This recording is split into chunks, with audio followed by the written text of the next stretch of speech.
Hola, buenas tardes.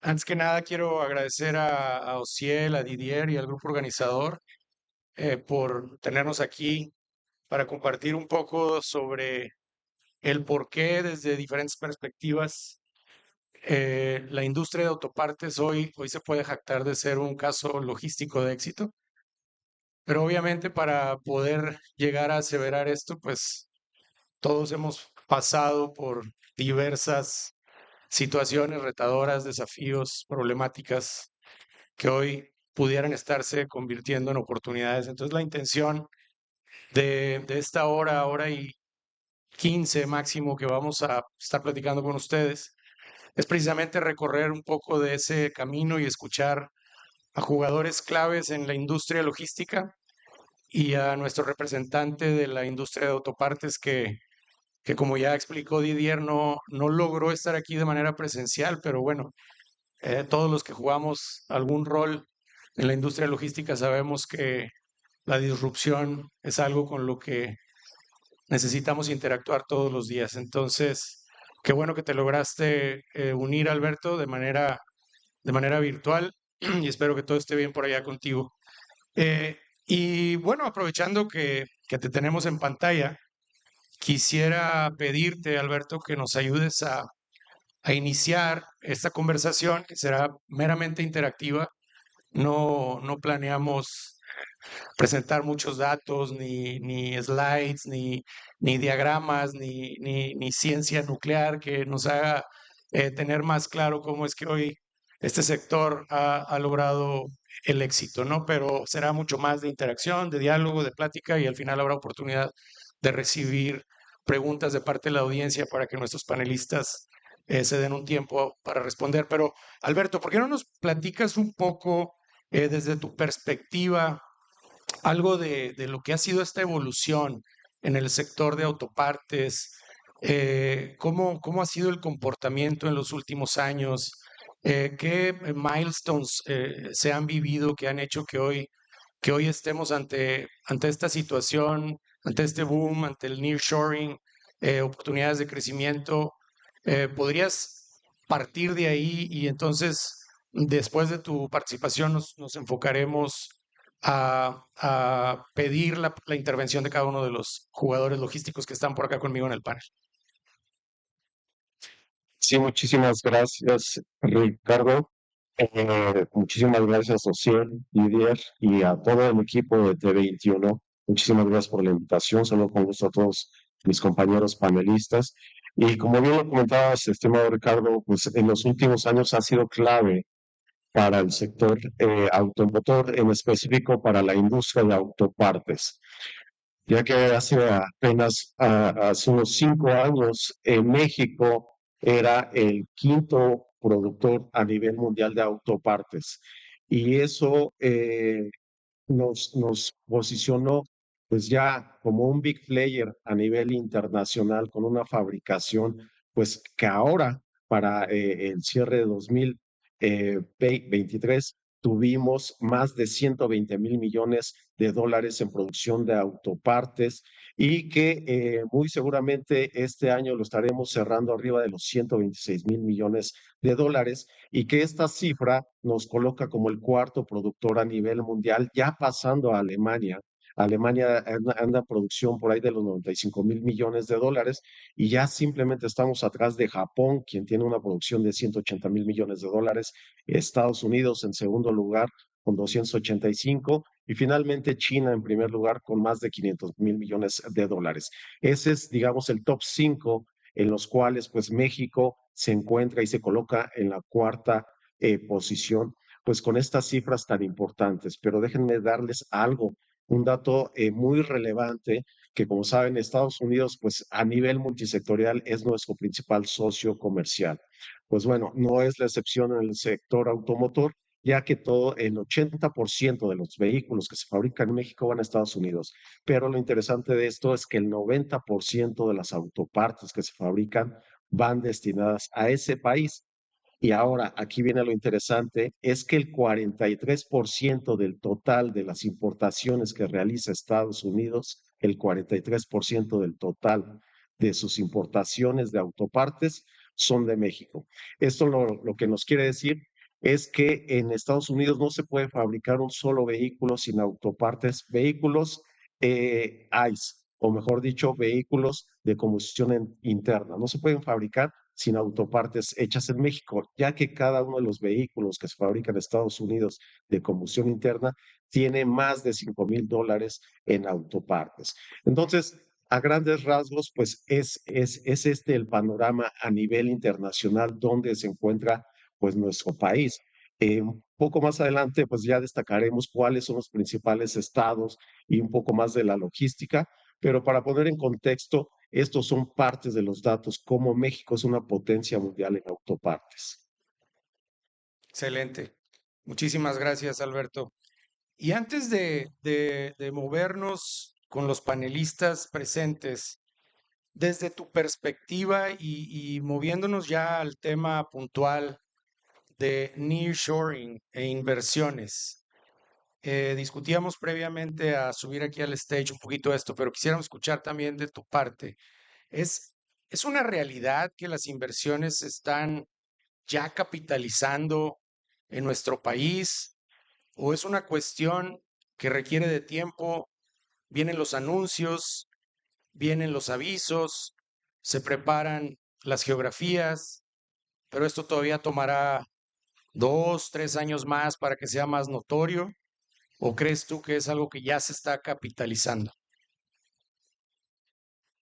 Gracias, Ricardo. Fíjate que acabas de comentar algo bien interesante y que creo que se está poniendo eh, el tema en la mesa durante las últimas semanas, si estas inversiones o estos anuncios de inversión realmente están llevando a cabo.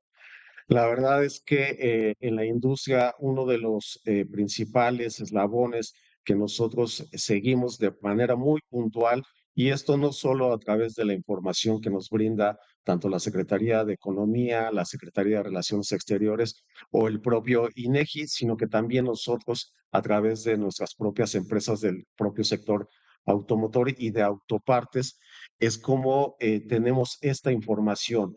Y para citar un solo ejemplo, el año pasado en nuestro país se invirtieron más de $36,000 millones. Dinero que se invirtió, es decir, no fueron anuncios. Eso fue un récord el año pasado en inversiones. Ahora bien, con esos 36,000 millones y ese récord que rompimos el año pasado en cuanto a inversiones, al cierre del primer semestre de este año, de 2024, ya se han invertido, no son anuncios, ya se han invertido más de $31,000 millones y que eso también es un récord mundial. Y si lo ponemos en perspectiva versus el año pasado, que son los 12 meses donde se invirtieron 36,000 millones, y versus 2024, que llevamos 6 meses contabilizados, donde llevamos 31,000 millones, esto nos indica que claramente que llegaremos a final de este año para diciembre, cerrando por ahí de las cifras de $50,000 millones en inversión ya realizada en nuestro país. Y curiosamente, dentro de estas inversiones que se han hecho, pues son prácticamente entidades federativas muy primordiales o muy básicas que están recibiendo, captando esta inversión. Tenemos estados principalmente, por ejemplo, la Ciudad de México, Estado de México, Nuevo León, el Bajío, tenemos mucho. Y también uno pensaría que estamos recibiendo mayoritariamente las inversiones por parte de China, que es lo que más hemos estado escuchando durante los últimos años. Pues déjenme decirles que durante los últimos años, el principal inversor en nuestro país o el principal país de capital de origen es Estados Unidos. Por ejemplo, en estos 6 meses ha sido principalmente Estados Unidos, seguido por Alemania, por Japón, ¿no? Y por Canadá, por citar pues los principales países que han invertido. Y dentro de estos 31,000 millones que se han invertido de enero a junio de este año, el 48% corresponde al sector automotor y de ese 48, el 90% corresponde a la industria de autopartes. Entonces, son datos bien interesantes que vemos y que tendremos que seguir nuevamente pues todas estas inversiones, pero principalmente todos aquellos anuncios. Hemos visto cómo se han realizado muchos anuncios. Tenemos el caso de Tesla por ahí, que estaremos pendientes el 5 de noviembre, porque de ahí depende de la decisión de Tesla. Pero vienen más inversiones, viene BYD, viene Great Wall Motors como armadora y viene MG como armadora. Entonces, vamos a continuar siguiendo dándole el puntual seguimiento a estas inversiones, pero lo que es un hecho es que también para que se cuajen todos estos anuncios que se han hecho al día de hoy por más de 156.000 millones de dólares, se necesita una certeza jurídica y para eso necesitamos también el amparo de los tratados de libre comercio que tiene México y basarnos también como integrantes de la Organización Mundial de Comercio. Pero las inversiones hasta el día de hoy pues van bien y han roto récords durante los últimos 10 años, ¿eh? Extraordinario. Muchas gracias por compartir esa información y tu perspectiva. Evidentemente para todos los que estamos aquí en el escenario es súper importante porque constantemente estamos analizando o tomando decisiones sobre inversión, sobre dónde desarrollar infraestructura, dónde incrementar capacidad para estar siempre adelante y mejor preparados en ese sentido para poder seguir gestionando de manera efectiva y eficiente las cadenas de suministro del sector de autopartes. Y con eso quisiera pasar con Jessica.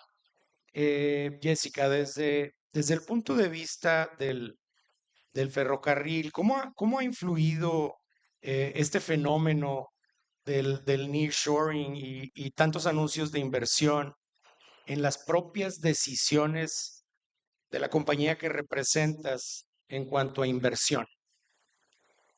Pues sin duda alguna, yo creo que como ya comentaron, hemos visto cómo ha venido creciendo el volumen y ese interés en general de la industria por mover carga. Entonces, en lo que respecta a nosotros, ya tenemos tiempo realizando inversiones para fortalecer nuestra capacidad. Dentro de las principales que tenemos hoy por hoy es la construcción del segundo puente ferroviario Nuevo Laredo. Básicamente ahí tenemos hoy por hoy una inversión que se está realizando de 120 millones de dólares, la cual va a estar concluida a finales de este año. ¿Qué es lo que nos va a dar este segundo puente ferroviario? Básicamente es capacidad, que es, si lo vemos si lo vemos a futuro, finalmente va a estar fortaleciendo el tránsito de la carga a través de la frontera, que es nuestro punto de entrada principal para todo lo que tiene que ver con el comercio internacional que se está movilizando entre México, Estados Unidos y Canadá. Entonces, sin duda alguna, vemos con buenos ojos, con confianza y prácticamente por eso estamos enfocados en que ese proyecto se materialice. Excelente, gracias Jessica. Pues me gustaría extender la misma pregunta a mis colegas del transporte carretero y cross-border. Entonces, Bernardo, ¿tu perspectiva en ese sentido? Muy interesante la pregunta y sí, realmente yo creo que definitivamente esas inversiones, yo coincido con Alberto, que vienen 10 muy buenos años para México. No es algo que sí, efectivamente ya estamos viendo esas inversiones ahorita, pero obviamente pues hay que hacer infraestructura, hay que hacer inversiones, hay que hacer muchas cosas, todavía falta. Entonces no es algo que vamos a ver inmediato en grande. Eh, Hay que adecuarnos también nosotros como transporte a este crecimiento y hay que empezar a cambiar la mentalidad de cómo vamos a solventar ciertas situaciones que más adelante quisiera compartir. Pero al final de cuentas, pues bueno, en el caso de nosotros, hace unos años hicimos una inversión fuerte en nuestra terminal de Laredo, Texas, que es un cross-border tanto en seco como en refrigerado, para poder dar una opción más a nuestros clientes en cuanto a la capacidad. Entonces, yo creo que por ahí va la cosa, el prepararnos para este tipo, para esta situación en que estamos enfrentando y que creo que definitivamente es una buena apuesta. Los ojos están puestos en México y creo que hay un buen futuro para todo esto. Perfecto. Yago, algo que quisieras agregar en ese sentido? Bueno, desde nuestra trinchera ha hecho sentido desde hace ya algunos años. Nosotros realmente vivimos dentro de la industria automotriz y gran porcentaje del negocio rige con esta industria y es estar cerca de las zonas donde están las grandes armadoras y proveedores de la misma industria. Hace un par de semanas tenemos un patio, por ejemplo, aquí en Salinas Victoria, y me di una vuelta para revisar algunos temas y ha tenido un crecimiento enorme esa zona de Salinas Victoria. Casualmente vi un artículo que habla de una inversión en los últimos 3 años de cerca de $6,000 millones solo en Salinas Victoria. Y ya no solo ves patios de empresas transportistas, ves vivienda también, porque pues, llega eh, muchas personas para trabajar en las zonas, tienen que tener dónde vivir, pero sí se ve un crecimiento importante. Entonces, desde nuestra trinchera, yo creo que es la inversión o las inversiones más fuertes que hemos hecho en temas de infraestructura es por las zonas donde están nuestros grandes clientes y tener una logística que se adecue también, porque esto se va moviendo, las necesidades de nuestros clientes se van moviendo conforme al mercado, entonces ir viendo cómo podemos hacerlo más eficiente. Esta siguiente pregunta que preparé no es con el fin de meter mucha polémica ni discusión, pero al final del día puede provocar algo de eso, ¿no? Javier, ¿cuáles, ya que estamos hablando un poquito de medios de transporte y formas distintas de gestionar las cadenas de suministro, desde tu punto de vista, ¿podrías compartir cuáles crees tú que son las ventajas del uso del ferrocarril versus, vamos a dejarlo, otros medios de transporte? Gracias. Bueno, buenas tardes a todos. Antes que nada, gracias a T21, a Ociel, a Didier por la invitación y muchas gracias a todos mis compañeros acá del panel. Pues básicamente yo lo veo muy sencillo. Yo al día de hoy ya estoy a punto de cumplir 30 años de experiencia en el tema ferroviario. Empecé desde Nacionales de México, vi cómo creció TFM. Entonces me tocó ver el antes y el después de la industria ferroviaria en México y acordándome de hace 30 años, lo único que había ferroviario intermodal en el país eran las autopartes que venían justamente de Detroit y de Chicago a las armadoras acá a México, ¿no? En la parte pues de la parte norte, en la parte del centro, etcétera. Entonces, esa evolución ha caído muy bien al país. Los concesionarios han hecho su tarea, han invertido billones de dólares en la industria ferroviaria. La industria ferroviaria que tenemos ahora en México, nada que ver con lo que se tenía antes de la concesión. Eso fue un excelente paso. Al día de hoy, no sé si ustedes sepan, pero los dos concesionarios prestan fuerza motriz a Estados Unidos. De repente Estados Unidos se queda sin locomotoras y le prestan horsepowers y se intercambian máquinas. Entonces tú puedes ver una máquina de un concesionario de otro circulando en el otro lado y viceversa para este lado. Entonces, aparte está muy, muy padre. Y yo resumiría las ventajas del ferrocarril, son bien sencillas. Número uno es precio. El precio es por el tema de las economías de escala.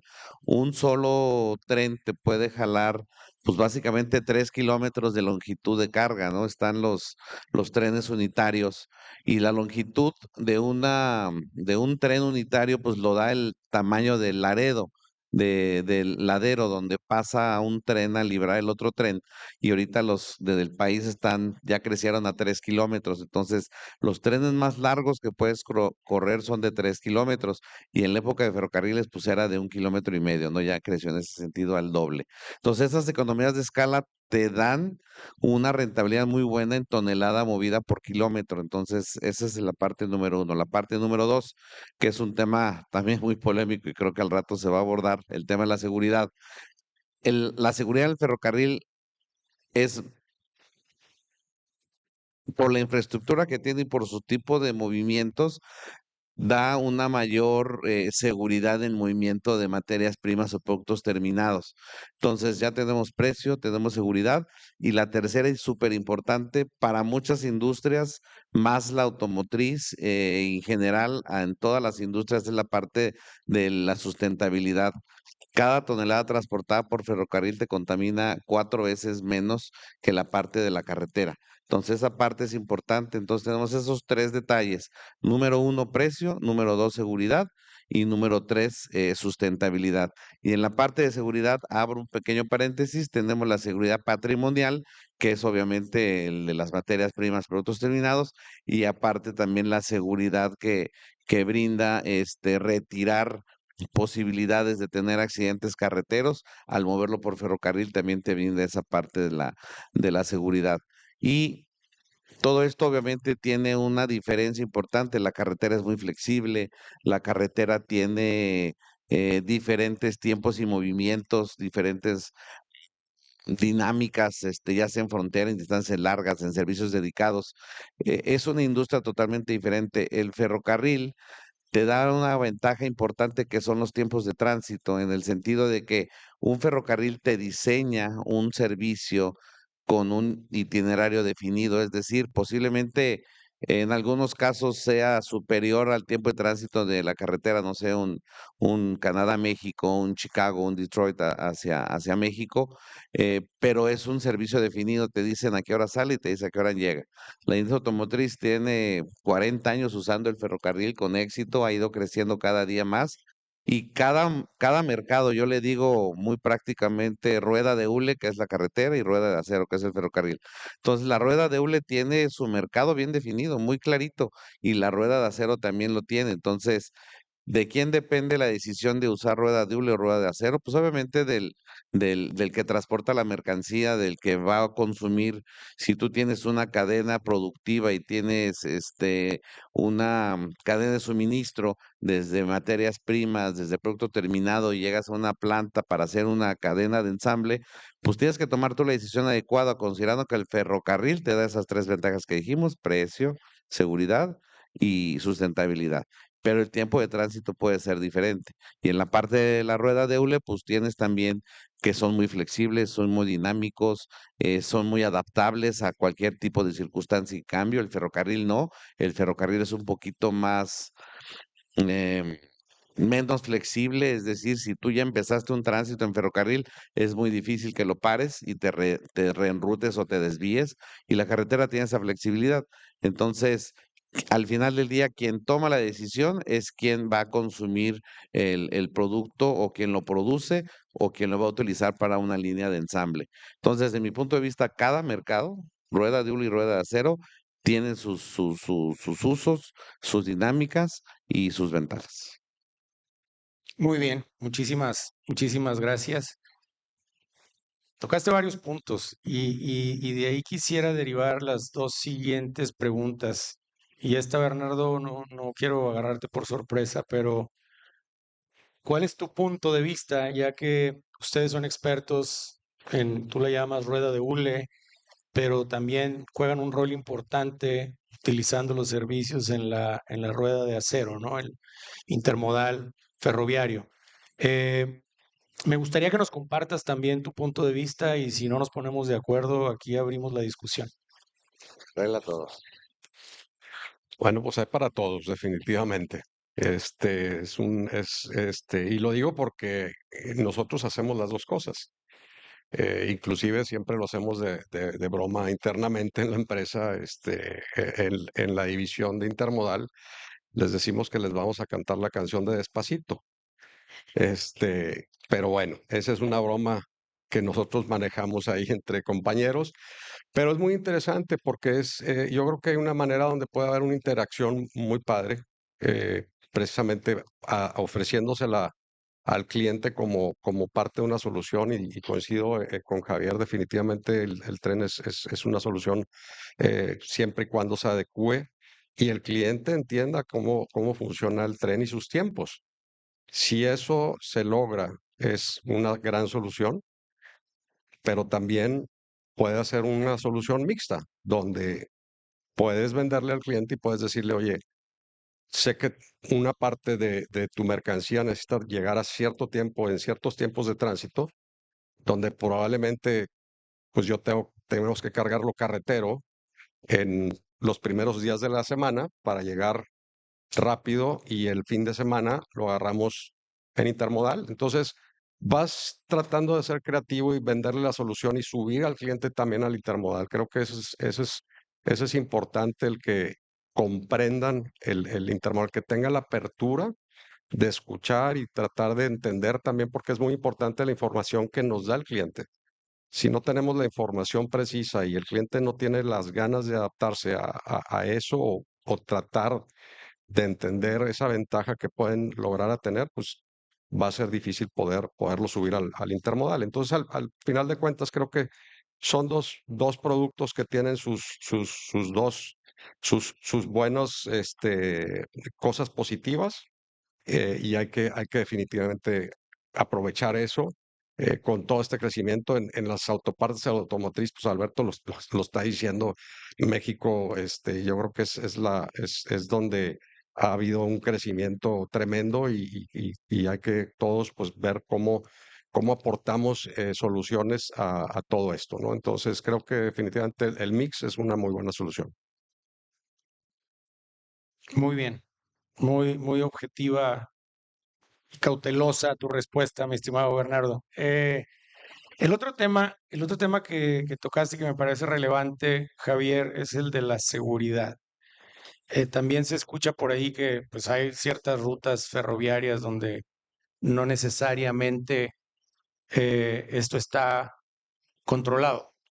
Quisiera pedirle a Jessica que nos platique un poco eh, qué tipo de medidas en materia de tecnología están tomando en CPKC para pues, mitigar un poco o mejorar las condiciones en materia de seguridad en las rutas ferroviarias. Realmente tenemos un modelo de seguridad muy robusto dentro de lo que es básicamente la parte de seguridad para CPKC es número uno y es algo que nos distingue. Hoy por hoy, en el 99.98% de los casos, entregamos nuestra carga con éxito, sin incidentes. Y tiene que ver mucho el tema de la tecnología que usamos. Tenemos hoy por hoy alrededor de 1,500 cámaras a lo largo de toda la red en los puntos estratégicos para vigilar 24/7, evidentemente todo el tiempo, básicamente, nuestra operación. Además de ello y del modelo de seguridad, tenemos también algunos sistemas a lo largo de la vía, un sistema que se llama DUOS, en donde en lo que va pasando el tren, este sistema nos permite tomar digamos, una fotografía de 365 grados de cada uno de los carros, y esto a través de diferentes modelos de seguridad, modelos tecnológicos, incluso algunos apoyados ya con la inteligencia artificial, nos permite detectar ciertos temas, ya sea propios de mecánicos del carro o de cuestiones en donde tenemos que dar seguimiento ya con la fuerza, con el equipo de seguridad propiamente, ¿no? Ya en campo. Entonces, realmente yo siempre digo que si no tenemos idea, vemos que el tren pareciera pues que es nada más carros moviéndose, pero tenemos demasiada tecnología detrás para operar diariamente y entregar de manera segura la carga a todos nuestros clientes. Perfecto. Muchísimas gracias, Jessica. Pues bueno, ya escuchamos a Alberto platicándonos de un panorama aún en medio de este clima de incertidumbre positivo. Eh, También hemos tenido oportunidad de escuchar a los distintos jugadores o distintos medios de transporte que soportan la cadena logística de la industria de las autopartes. Quisiera ahora preguntarle a Yago, eh, ¿qué oportunidades continúa abriendo esta industria para para los proveedores de servicios logísticos ante este fenómeno, ante estos anuncios, este crecimiento prometedor, no quiero decir evidente, pero todavía prometedor? Sí, gracias, Richard. Yo creo que nos obliga a ser más eficientes en un año que tenemos de moda el clima político y las decisiones que realmente no están en nuestro control. Es decir, temas de seguridad, pues es un tema del área pública. El tema que tampoco pasa de moda, que es un asunto, por ejemplo, el suministro de agua aquí en Nuevo León, que son cosas que realmente no están en nuestras manos. Lo que sí no está en nuestras manos es cómo somos más eficientes, cómo dentro de nuestra empresa podemos utilizar las herramientas tecnológicas, es decir, hoy en día estamos viviendo algo que se llama Industria 4.0, que bueno, resulta que ya hay una industria 5.0 que es trabajar con un robot a un lado, pero bueno, no estamos listos creo que todavía para eso. Apenas estamos entrando en inteligencia artificial, en Internet de las Cosas, en cómo obtenemos información, business intelligence y demás.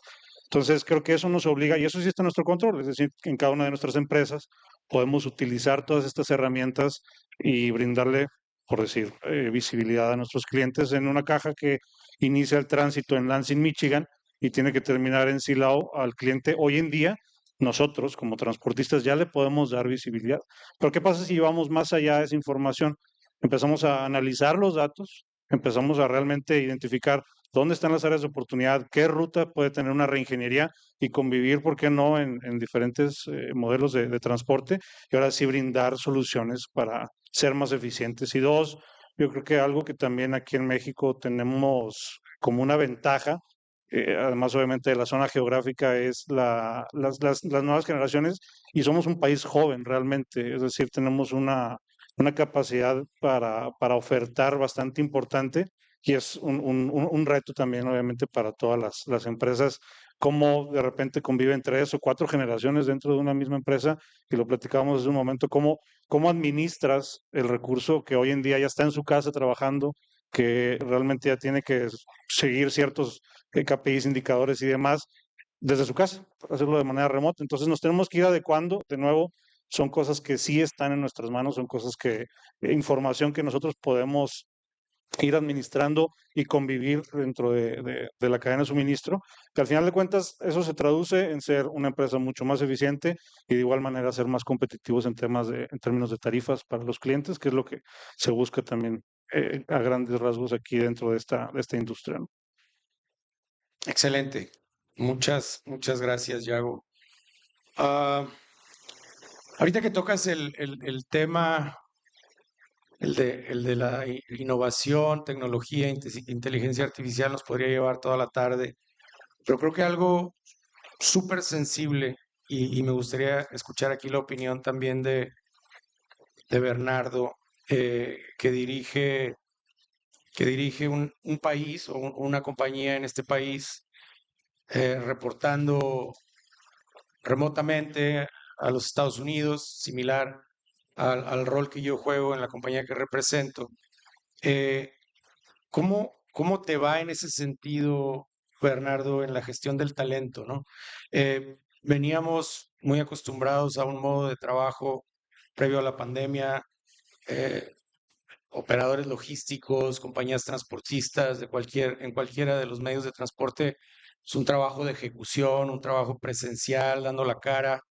Viene esta etapa que nos cambió un poco eh, la vida a todos, pero en materia de gestionar, gestionar la cadena de suministro o componentes clave de la cadena de suministro de manera remota, de manera híbrida, donde este tema de flexibilidad en horarios de trabajo, en de dónde me muevo, de dónde no me muevo, evito el tráfico, soy más productivo, soy más eficiente, cada vez es más importante para las nuevas generaciones, como lo decía Yago. Eh, ¿Cómo les ha ido a ustedes en este ambiente tan distinto en el que hoy nos encontramos? Pues sí, sí, Richard, definitivamente la pandemia vino a traer una nueva realidad, a una nueva forma de trabajar. Antes era inimaginable en nuestras oficinas el decirle a alguien, sabes que vas a trabajar desde casa, aquí está tu computadora, o sea, necesitábamos eh, tener esa interacción, no teníamos esa cultura definitivamente y nos aceleraron eh, al 1000%. O sea, eso nos cambió la pandemia totalmente. Tuvimos que adecuarnos a esto, tuvimos que hacer muchos cambios, tuvimos que, obviamente, invertir en más tecnología, en equipos para que la gente pudiera estar en su casa trabajando, trabajar las maneras de ahora reportarse ahora con sus jefes, el cómo reportarse, el cómo interactuar con tu jefe, porque ahora lo difícil es que antes lo tenía, salía de mi oficina y ahí estaba y veía realmente lo que hacía y cómo lo hacía, y si realmente era un buen elemento, no era un buen elemento, o necesitaba, tenía áreas de oportunidades y ibas y lo aconsejabas o le decías, ven a la oficina, vamos a platicar. Eh, Hoy todo eso pues ha cambiado y tenemos que adecuarnos, porque al final del día creo que también hemos hecho felices, y te lo dije hace rato, mucha gente. En la Ciudad de México, por ejemplo, hoy en Monterrey vivimos con todas estas construcciones, etcétera, y crecimiento que ha habido, pues el tráfico es terrible. Y hoy vienen y me dicen, gracias por tener la oportunidad de estar trabajando en mi casa. El temor era, pues, que si iban a dar el ancho, que si iban a dar los resultados que se requerían. Y hubo un buen compromiso de parte del equipo de trabajo y siguen a veces hasta dando mejores resultados el día de hoy. Entonces, es como una manera de agradecer, ¿no? Entonces, creo que fue un principio difícil. Hoy por hoy creo que es bueno. Estamos volviendo al híbrido, ya volviendo un poquito de días más en la oficina, pero no va a desaparecer en nuestro caso esta parte del híbrido. Es importantísimo y es un compromiso tanto de la empresa hacia nuestros asociados como de ellos hacia nosotros y ha sido muy bueno. Entonces ya no ponemos en riesgo a la gente en el transporte público probablemente o en los tiempos muertos de traslados que se vivían. Entonces, eso es valiosísimo, es un plus que se les ofrece y hay nada más que hay que aprender ahora a ese acercamiento, cómo lo hacemos, cómo hacerlos ellos, nosotros presentes para ellos y ellos para nosotros. Ese es el reto de que tenemos hoy. No, definitivamente. Ahora, este juego en el que todos nosotros participamos, eh, se trata de competitividad, ¿no? Y para lograr competitividad hay que encontrar todos los modos posibles, legítimos, ¿no? Y ejecutables para mantenerse ahí y lograr que los usuarios, en este caso y en este panel, hablando del sector de autopartes, puedan competir en su propia arena, ¿no? Y nosotros hacer lo nuestro como facilitadores, y pues para ello nos tendremos que ir constantemente adaptando sin ninguna duda. Ahora, Bernardo, disculpa que abuse de que traes el micrófono, pero ¿por qué no nos platicas desde tu perspectiva qué retos, qué desafíos estamos hoy enfrentando ante este fenómeno que ya hemos venido discutiendo desde hace ya algunos minutos del nearshoring y las inversiones crecientes en nuestro país? Sí, gracias.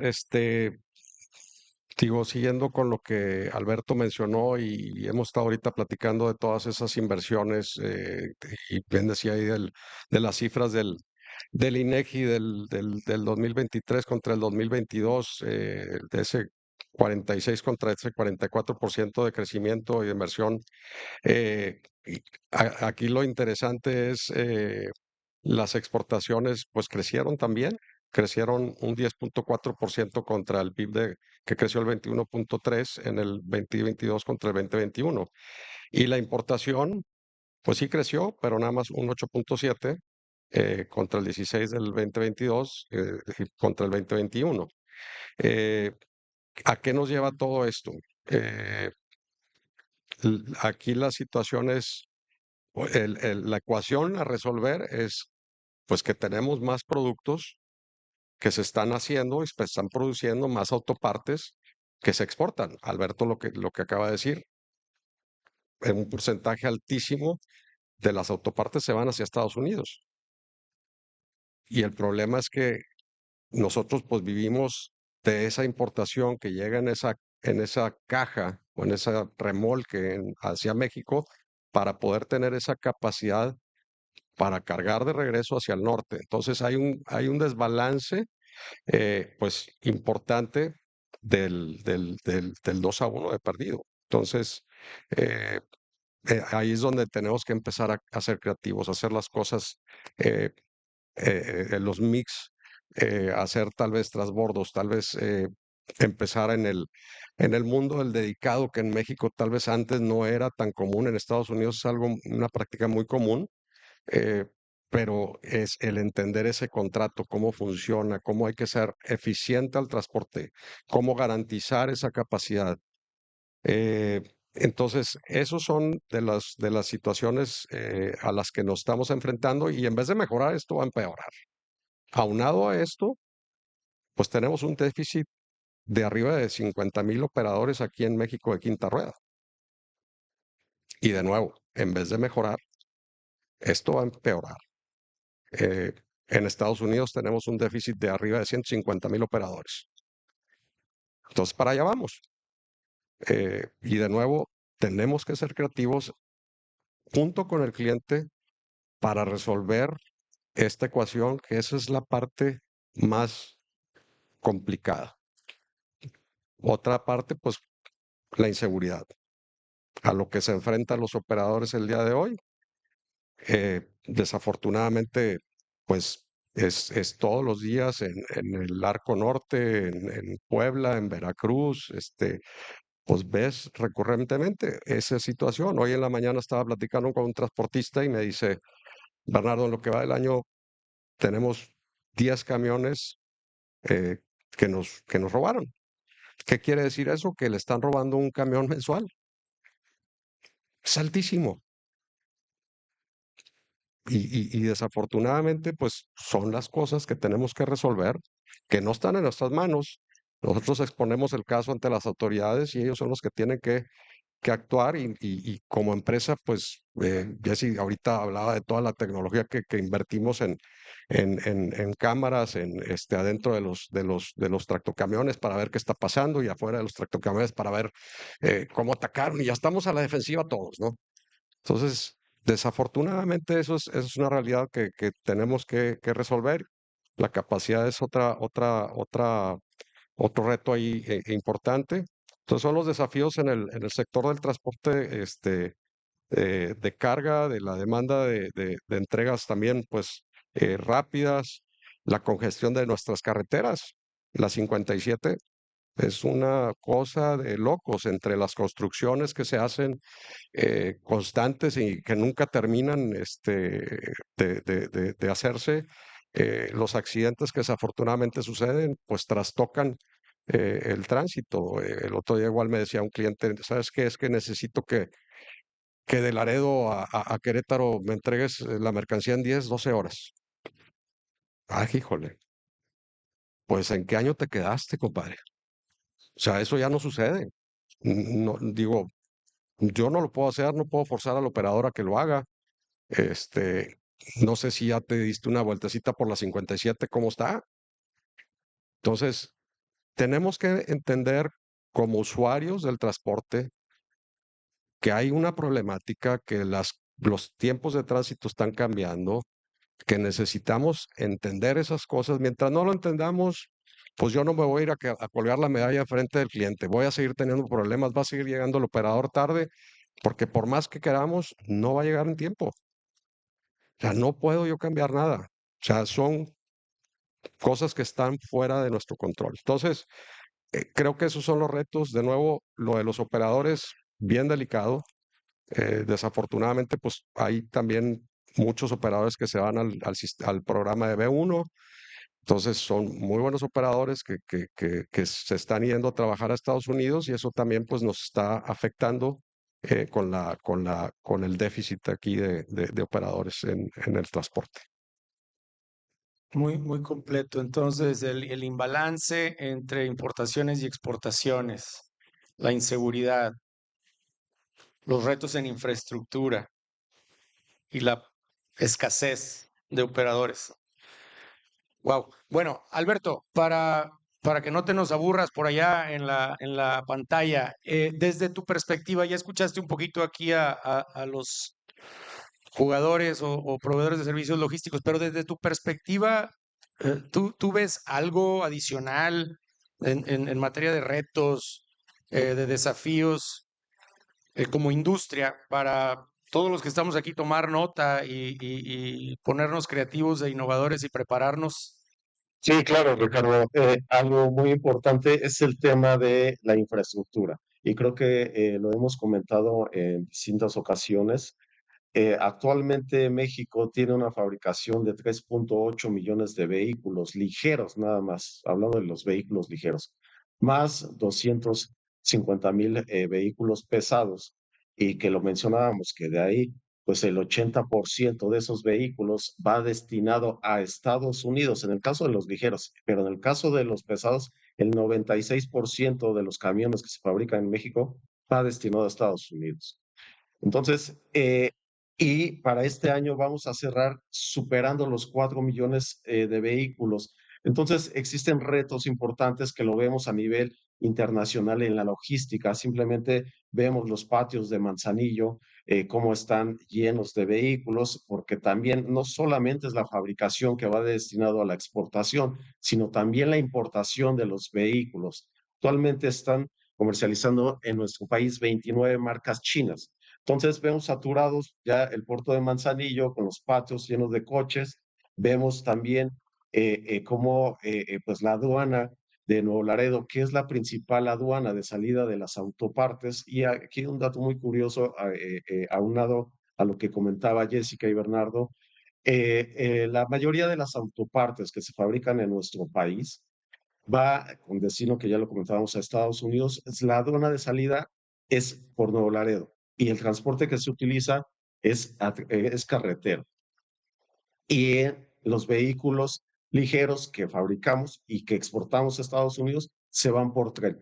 Entonces, realmente son los dos tipos de transporte que utilizamos muchísimo. Entonces, vemos cómo las filas en Nuevo Laredo, pues incluso superan los 3 kilómetros. Entonces, tenemos que poner especial énfasis y que esto, pues es parte de los trabajos que realizamos como industria con el gobierno federal para poner especial énfasis en que cada día se fabrica más en nuestro país. Afortunadamente, el sector manufacturero es el pilar, es el segundo pilar más importante para la economía de México, ¿no? Citando, pues, el sector automotriz aporta el 5% del PIB nacional y el 23% manufacturero. Entonces, cada día se va a ir sumando más mercancías que van tanto destinado para el mercado de exportación, pero también importamos los componentes para fabricar esos productos de exportación. Entonces, número uno, necesitamos infraestructura en los puentes, necesitamos infraestructura en las principales aduanas. Ya lo mencionaba Nuevo Laredo, que es por donde salen mayoritariamente las autopartes, en carreteras, en los puertos y en los puntos más álgidos, Manzanillo, Veracruz, Altamira y demás. Entonces, son retos bien importantes que vale la pena que mencionarlos aquí en este importante evento, porque también es parte ahora sí que de la chamba que hace pues la industria con el gobierno, seguir presionando al gobierno para que haga esas facilidades, porque lo que se está provocando son cuellos de botella. Y creo que todos aquí coincidimos en eso. Entonces, es parte de los retos. Ya lo mencionaba también por ahí Jessica y Bernardo, eh, los temas de seguridad también. Entonces, pero principalmente son estos dos, infraestructura y seguridad. Excelente. No puedo coincidir más contigo. Sé que por aquí en la audiencia hay representantes de algunos puertos, de algunas aduanas, y yo no controlo las preguntas y las intervenciones de la audiencia, pero si alguien quisiera hacer alguna intervención a través de la plataforma o como sea que vaya a ser la sesión de preguntas y respuestas para responder a esta inquietud, pues creo que puede ser más que bienvenido. Eh, Ahora sí que ya tratando de comenzar a concluir eh, este panel, me gustaría extender esta pregunta eh, primero a Javier y después a quien quiera complementar para enriquecer. Pero ya escuchamos desafíos, retos, oportunidades, cosas que compartimos, cosas en las que podríamos continuar deliberando. Eh, pero Javier, ¿cuáles consideras tú son factores clave para que a pesar de todo lo que hemos venido hablando, este sector sea un caso logístico de éxito? Gracias. Pues básicamente yo siempre me gusta hacer análisis en las necesidades del mercado. La población ha ido creciendo, México ya somos más de 120, pegándole creo que a los 130 millones, Estados Unidos, Canadá. Somos un bloque norteamericano muy grande, entonces la movilidad va a seguir por los siguientes, pues por la eternidad. Va a ir evolucionando, obviamente. Ahorita ya de la parte de la combustión interna en Europa ya tienen un fix de para tal fecha van a ser solamente autos eléctricos. Y acá en Norteamérica todavía estamos en esa etapa y entonces pues se va a seguir produciendo tanto combustión externa como vehículo eléctrico. Entonces la necesidad de esa autoparte va a seguir por 20, 30 años, 40, 50 años más. Entonces, eso es lo positivo. Ahora, vamos a ver qué se necesita para sostener esa parte. Por ahí Alberto hablaba al principio de las grandes inversiones del 23, que el 24 va a tambor batiente, va a cerrar muy bien, pero básicamente yo creo que tenemos que también dar una vista a la infraestructura básica, que es en este caso la parte de la energía eléctrica. Ustedes saben que actualmente el país con la infraestructura que tenemos produce X cantidad de kilovatios y las industrias necesitan electricidad. Entonces, el sexenio pasado estuvo un poquito complicado porque se cerró esa parte en el antepasado. Se había abierto, el pasado lo cerró y en esta nueva administración al menos ya se ve poquita luz en el camino. La presidenta habló de que ya se va a abrir ese tema a la inversión privada, entonces, pues está a todo dar porque de nada sirve que tengamos la necesidad de la autoparte, de nada sirve que tengamos la necesidad de moverlo y el ferrocarril y la carretera, etcétera, si no tienes cómo producirlo. Entonces, al día de hoy, y Comisión Federal de Electricidad, que era la que tenía la única responsabilidad de distribuir esta energía, pues ya estaba pues medio saturadona. Ustedes se acordarán que había apagones a nivel nacional, este, y eso es un tema muy delicado. Entonces creo que ya con el tema este de que se va a abrir a la inversión, pues ya puede llegar un alemán a poner su autoparte y puede llegar un noruego a poner su planta de energía a un lado, ¿no? Entonces, esa parte está muy bien. El tema hídrico, pues es un tema cíclico. Hace un año nos quejamos que no había agua. Nuevo León estuvo a punto de tener problemas serios de agua y ahora pues ya tenemos agua para entrar por arriba, pero ¿cuánto nos va a durar? Hay que cuidar el agua, hay que buscar cómo reciclarla, no tirarla.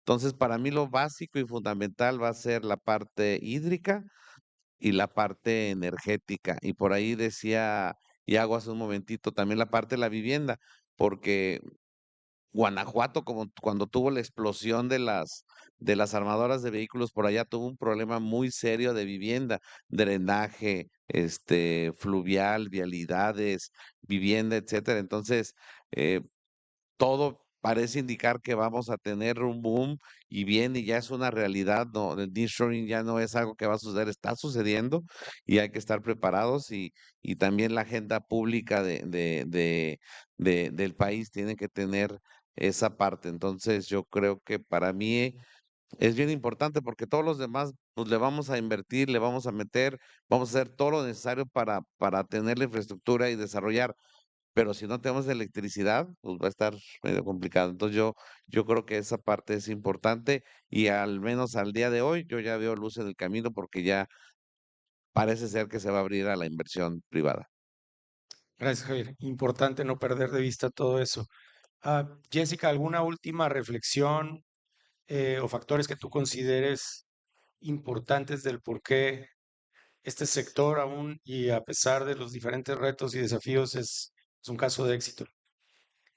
Pues finalmente el caso de éxito lo tiene el propio crecimiento que viene con la industria en general, ¿no? Entonces, yo creo que desde el punto de vista del sistema ferroviario está preparado. Nosotros como tal en CPKC tenemos una red que cubre México, Estados Unidos y Canadá.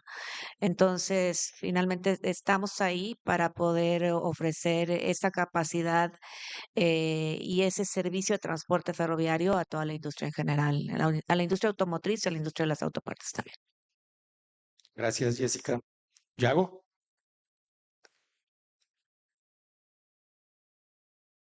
Digo, el término nearshoring obedece a la localización geográfica, hablando particularmente de México, y hay que decirlo, somos vecinos afortunadamente del mayor consumidor. Entonces yo creo que de entrada ese es uno de los factores que sin duda va a generar éxito o va a seguir siendo un éxito dentro de esta industria. La industria automotriz representa casi la mitad del PIB de manufactura en México. Entonces, yo creo que los datos existen para seguir argumentando que esta industria y que toda la cadena de suministro, desde la industria hasta los diferentes agentes, van a ser una parte importante. Aquí lo que nos tenemos que preguntar es, tenemos que estar nosotros preparados realmente para que esto siga siendo un éxito y que no nos agarre con los dedos en la puerta. Hace 2 años en este mismo foro hablábamos los inicios del nearshoring y hoy en día iniciamos la conversación preguntándonos si va o no va, ¿no? Entonces realmente yo creo que hoy en día es importante desde nuestra trinchera estar listos, analizar la información. Hoy en día viene una expectativa muy fuerte para que la misma cadena de suministro sea sustentable, que los mismos tractores que utilizamos sean con un menor consumo también para contaminantes. Viene una fabricación muy importante de vehículos eléctricos, lo que comentaban ahorita, vehículos eléctricos que tienen otras condiciones, inclusive en pesos, nada más en el puro peso de un vehículo eléctrico tenemos que cambiar la tecnología por ejemplo, las mismas madrinas para poder transportarlos y cumplir las regulaciones de pesos y dimensiones. Entonces, creo que una conversación que tenemos que hacer desde los proveedores de la industria del transporte hasta los mismos agentes que participamos dentro de la cadena de suministro, el tema de tecnología. Yo creo que es algo muy importante que tenemos que empezar a visualizar y a dejar que los sistemas trabajen con nosotros, por nosotros.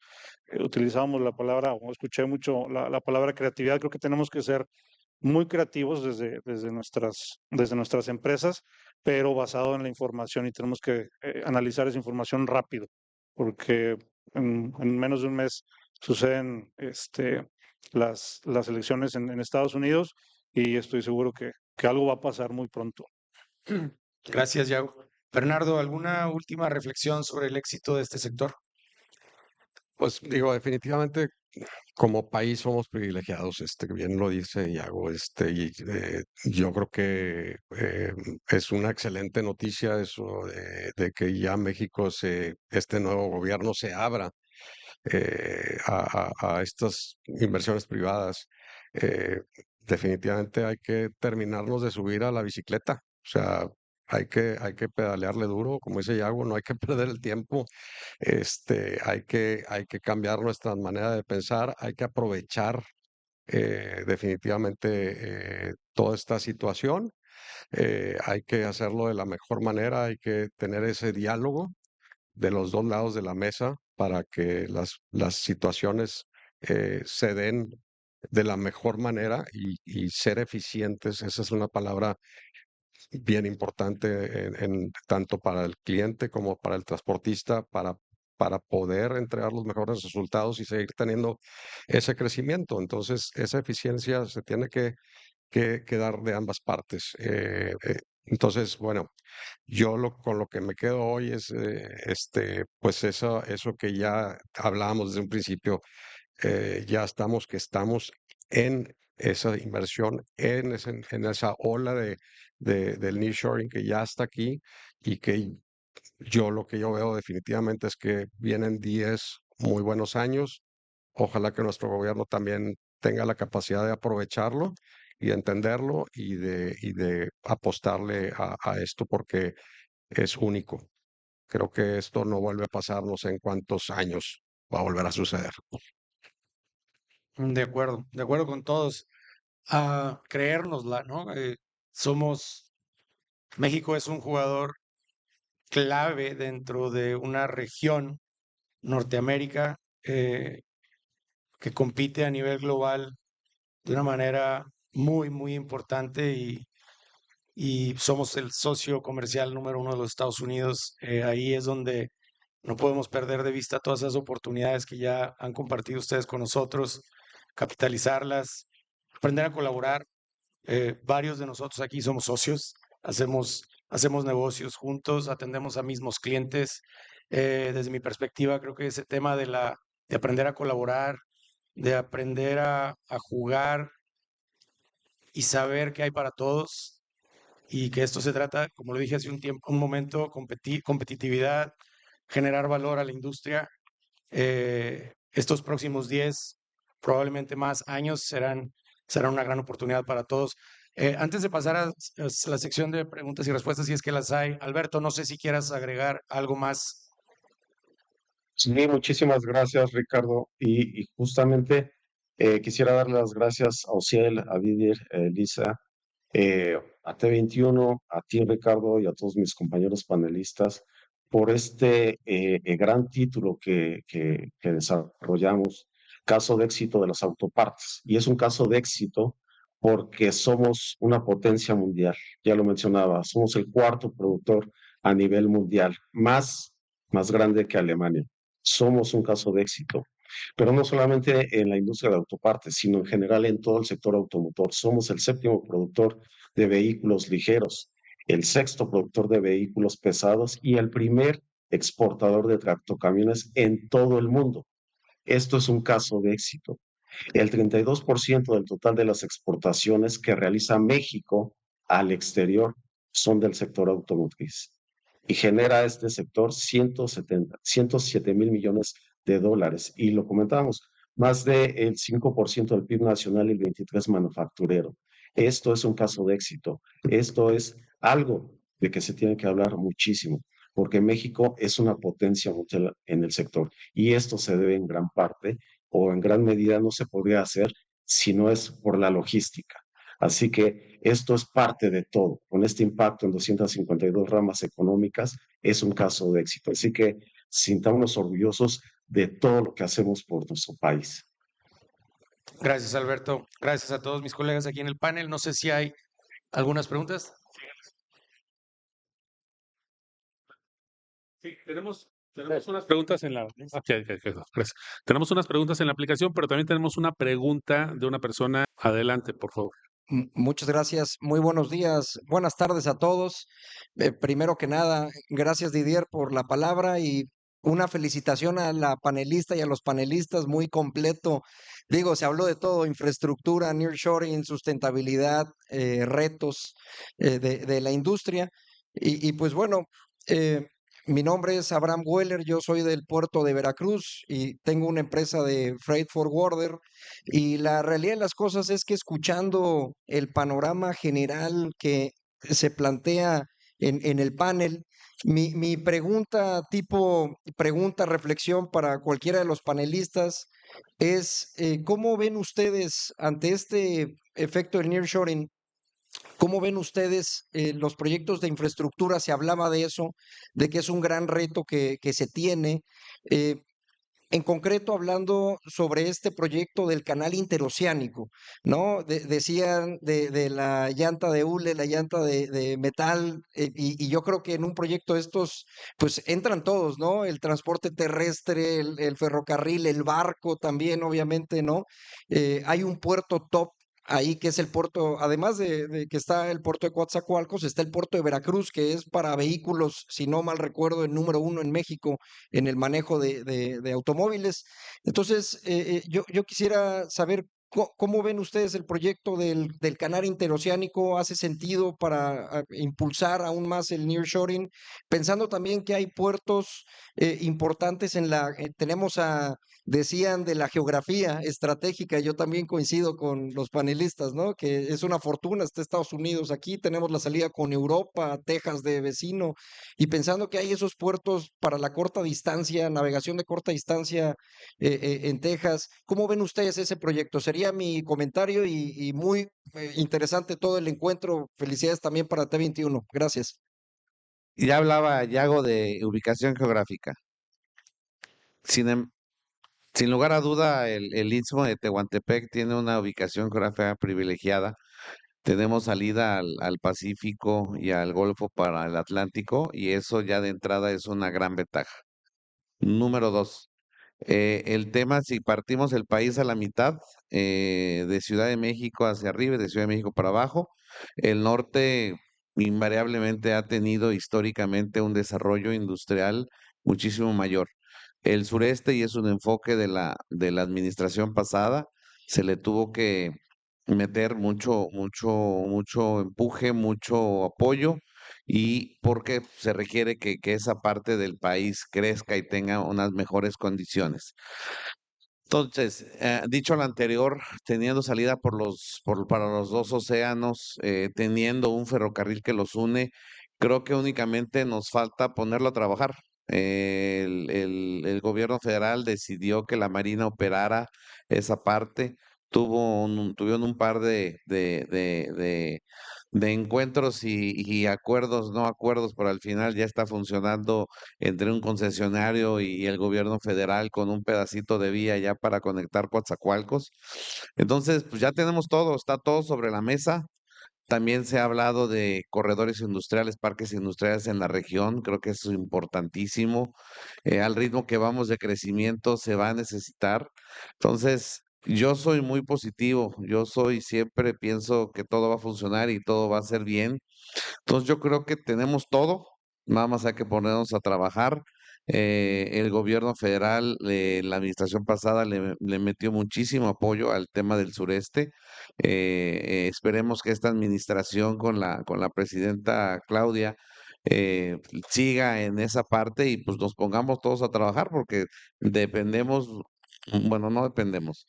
Es importantísimo el apoyo de la administración pública, pero es más importante el trabajo de todos nosotros y meterle creatividad, meterle tecnología. Pues las cosas están dadas, están sobre la mesa. Ya si lo ocupamos o no lo ocupamos, ya es un tema pues de los privados y de la administración pública. Creo que desde mi punto de vista, tengo 30 años en el ferrocarril. Dentro de algunos de mis planes que me pedían en su momento cuando fui ferrocarrilero, yo siempre puse el Istmo de Tehuantepec como una salida, porque pues en la parte marítima tenemos un servicio péndulo que recorre la costa este y la costa oeste de Estados Unidos y anda dando vueltas. Entonces esta parte, si en algún punto de la historia se llega a generar un mercado para navieros en Salina Cruz y un mercado para navieros en Coatzacoalco, pues puede ser una alternativa interesante. Ya ven, el año pasado, o sea, nos andaba secando el canal de Panamá, era también un tema importante, ya no surgían y pasaban los barcos como antes. Entonces, insisto, está sobre la mesa y hay que utilizarlo porque geográficamente somos muy privilegiados. Muchísimas gracias. Y ya nada más una última pregunta. Hay muchas preguntas en la aplicación, hay algunas dirigidas directamente a algunos de los panelistas. Se las vamos a hacer llegar para que les puedan dar respuesta en lo particular. Hay una que dice, con base en lo que hoy existe, ¿cuál sería un estado en donde podrían ustedes identificar que se pudiera instalar una nueva planta automotriz, una nueva inversión automotriz, tomando en cuenta pues el reto que tenemos que es logístico? ¿Cuál sería un buen estado para instalar? Evidentemente, suponemos que más allá de Nuevo León, ¿verdad? Muy claro.